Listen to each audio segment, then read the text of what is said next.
Nahmaduhu wa nusalli wa nusallimu ala rasulil karim ma'bad. Saudara-saudara sekalian, perintah pertama yang diwajibkan Allah Subhanahu wa taala terhadap umat ini adalah sholat. Yang pertama kali akan dihisab pada hari kiamat adalah sholat.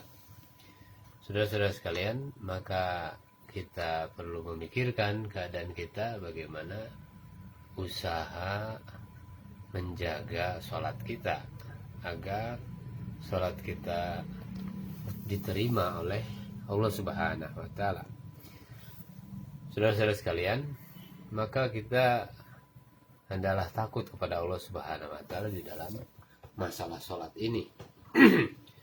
Kita harus senantiasa mempertinggi ketakwaan kita kepada Allah Subhanahu wa taala, terutama di dalam memperhatikan masalah sholat ini. Sebab pemisah antara seseorang dengan kesyirikan, dengan kemusyrikan adalah sholat. Sholat ini adalah tanda seorang Islam. Barang siapa yang sholat dengan khusyuk pada waktunya dan memperhatikan rukunnya serta sunnah-sunnahnya, pastilah dia seorang mukmin. Kepastian seorang mukmin itu seperti itu menjaga sholat. Iman dan sholat adalah kewajiban yang paling utama di antara seluruh perintah Allah Subhanahu wa taala. Jika ada sesuatu yang dipardukan yang lebih utama daripada sholat, tentu Allah Subhanahu wa taala akan memerintahkan para malaikatnya untuk mengerjakannya.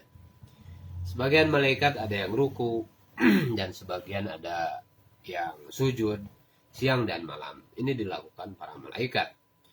Saudara-saudara sekalian, sholat ini adalah tiang agama.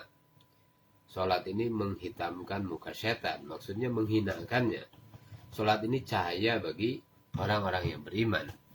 Saudara-saudara sekalian, apabila kita ini menjaga sholat, maka Allah Subhanahu wa taala akan memperhatikan kita. Dan sholat ini adalah jihadnya orang Islam. Jihadnya orang-orang beriman ini adalah sholat. Maka kita harus memperhatikan bagaimana agar sholat kita ini senantiasa betul-betul tawajuh kepada Allah Subhanahu wa taala. Selama seseorang ini tawajuh, perhatian penuh di dalam sholatnya, maka Allah Subhanahu wa taala pun akan tawajuh kepadanya dengan memberikan rahmatnya. Jika ia berpaling dari sholatnya, maka Allah Subhanahu wa taala pun akan berpaling darinya. Jadi seseorang ini bisa dilihat daripada sholatnya. Jadi kalau sholatnya baik, maka seluruh amalan dia akan menjadi baik. Saudara-saudara sekalian, dengan asbab sholat ini Allah Subhanahu wa taala cintai kita, rahmati kita. Jika suatu musibah turun dari langit, maka musibah itu akan dijauhkan dari orang yang memakmurkan masjid. Saudara-saudara sekalian yang dimuliakan Allah Subhanahu wa taala, maka kita perlu perhatikan mengenai sholat ini. Jangan sampai sholat kita ini tidak memiliki kualitas, dan bagaimana sholat kita ini supaya naik kepada Allah Subhanahu wa taala. Dan sholat ini akan menjauhkan seseorang daripada azab Allah Subhanahu wa taala. Saudara-saudara sekalian, dengan asbab sholat ini maka Allah Subhanahu wa taala pelihara kita. Sehingga Allah Subhanahu wa taala pelihara kita dengan rahmatnya sehingga dijauhkan daripada musibah. Kalau seandainya musibah ini turun dari langit, maka musibah ini akan dijauhkan dari orang-orang yang senantiasa menjaga sholat. Artinya orang-orang yang memakmurkan masjid. Orang yang sholat di masjid, berarti dia masjidnya makmur. Maka Allah SWT akan jauhkan daripada musibah yang datang ke suatu kawasan itu. Jadi Allah SWT pelihara kita ini dengan asbab sholat daripada azab di dunia dan juga azab di akhirat, azab neraka. Jika seorang muslim dimasukkan ke dalam neraka karena satu sebab, maka api neraka tidak bisa membakar bekas-bekas sujud dari tubuhnya. Jadi inilah keutamaan dari sholat yang dikerjakan dengan benar, sehingga Allah Subhanahu wa taala selamatkan kita di dunia dan di akhirat. Allah Subhanahu wa taala mengharamkan api neraka untuk membakar bekas-bekas sujud dari anggota tubuh. Saudara-saudara sekalian, Allah Subhanahu wa taala sangat mencintai orang yang melaksanakan sholat. Amalan yang paling disukai oleh Allah Subhanahu wa taala ini adalah sholat yang dilaksanakan tepat pada waktunya. Saudara-saudara sekalian, maka kita usaha bagaimana agar pada waktu-waktunya sholat ini kita betul-betul sudah siapkan diri kita. Sebelum waktunya kita juga sudah siap. Saudara-saudara sekalian, keadaan yang paling disukai oleh Allah Subhanahu wa taala dari seorang hamba adalah ketika mereka bersujud. Maka kita usaha setiap hari ini untuk mendekatkan diri kepada Allah Subhanahu wa taala supaya Allah Subhanahu wa taala ridho kepada kita. Nah, bagaimana Allah Subhanahu wa taala cinta kepada seorang hamba ketika mereka sedang sujud. Hamba yang paling dekat dengan rahmat Allah Subhanahu wa taala yaitu ketika ia sujud, seorang hamba ini. Saudara-saudara sekalian, inilah yang menyebabkan seseorang ini masuk ke dalam surga. Dan kalau kita masuk ke suatu rumah itu pasti ada kuncinya. Dan masuk ke dalam surga juga ada kuncinya. Kunci daripada surga itu adalah sholat. Kalau seseorang berdiri untuk sholat, pintu-pintu surga ini akan dibuka. Dan Allah Subhanahu wa taala akan menyingkapkan hijab antara Allah Subhanahu wa taala dan orang itu selama ia sibuk dengan tawadhu dalam sholatnya. Dan juga dia tidak sibuk dengan perkara-perkara yang lain. Kadang-kadang diganggu dengan macam-macam ya, godaan dia seperti batu dan lain-lain.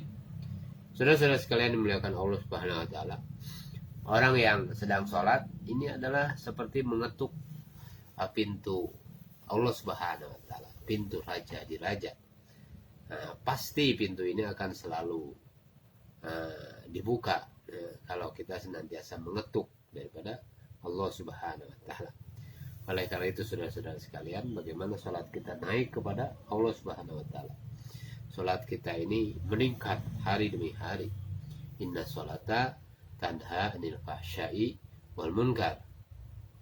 Jadi sejauh mana salat kita ini mencegah diri kita daripada perbuatan keji dan munkar. Saudara-saudara sekalian, maka kita perbaiki salat ini dengan memperbaiki dohir dan batin dari sholat kita. Dohirnya perkara-perkara dalam sholat secara dohir, seperti bacaan Al-Fatihahnya, bagaimana cara kita takbir, bagaimana cara kita sujud, bagaimana kita duduk di antara dua sujud, rukunya dan sebagainya, bacaan at-tahiyatnya, bacaan Al-Qur'annya. Nah, ini mesti kita perhatikan saudara-saudara sekalian agar Allah Subhanahu wa taala senantiasa memberikan rahmat yang begitu besar. Nah, inilah pentingnya kita jaga daripada sholat kita secara zahir dan secara batinnya. Kita senantiasa merasa dilihat oleh Allah Subhanahu wa taala, didengar oleh Allah Subhanahu wa taala. Dalam setiap rukun itu dalam hati kita tanamkan dalam diri kita, Allah Subhanahu wa taala melihat saya, Allah Subhanahu wa taala melihat saya. Allah Subhanahu wa taala melihat saya. Jadi dalam setiap rukun ini masukkan keyakinan ini dalam diri kita, dalam hati, saudara-saudara. Jadi ruku kita dilihat oleh Allah, sujud kita dilihat oleh Allah, bacaan Al-Quran juga dilihat oleh Allah. Maka kita harus mengerti apa yang kita baca. Sedikit demi sedikit kita belajar berproses untuk memahami bacaan-bacaan Al-Quran, bacaan-bacaan sholat kita. Nah, ketika kita membaca wajhtu wajhiya lilladzi fataras samawati wal ardh, itu betul-betul meyakinkan dalam diri kita bahwa aku hadapkan wajahku. Jadi ketika Rabbik firli warhamni, ya Allah Rabbku ampunilah aku, rahmatilah aku, warzuqni, ya Allah beri rizkilah aku. Jadi kita memahami apa yang kita ucapkan. Demikian juga at-tahiyatulillah, dan seterusnya.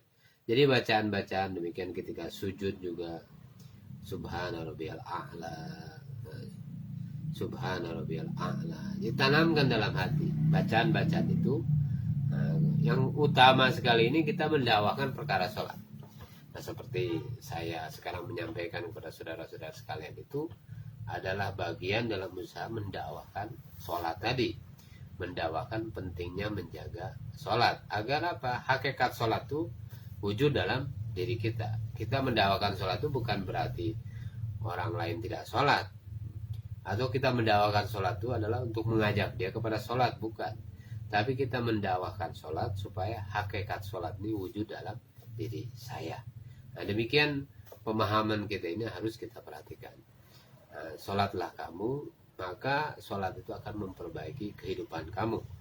Nah, maka sholat ini pertama kali yang dihisab oleh Allah Subhanahu Wa Taala di hari kiamat. Oleh karena itu pentingnya sholat. Apabila sholatnya baik, maka seluruh amalan ini akan baik. Ini satu ini berdiri. Nah, maka kalau berdiri ini ada 0, 0, 0, 0, nolnya 1, 10, 02, 100, 03, 1000 dan seterusnya. Maka dengan adanya sholat. Tapi kalau tidak ada yang berdiri, tidak ada sholat. Nah, bagaimana 0 di belakangnya pun tidak akan bermakna sedikit pun karena tidak ada yang berdiri angka 1 tadi. Oleh karena itu penting sholat. Jadi sholat ini dirikan, makanya dirikanlah sholat. Aqimis sholat, dirikanlah sholat. Nah, dirikanlah sholat. Nah, bayar zakat, dan juga amalan-amalan yang lainnya akan bermakna apabila sholat dijaga. Semua bersedia insya Allah. Subhanallah bihamdihi, subhanakallahumma wa bihamdika, asyhadu an la ilaha illa anta, astaghfiruka wa atubu ilaik.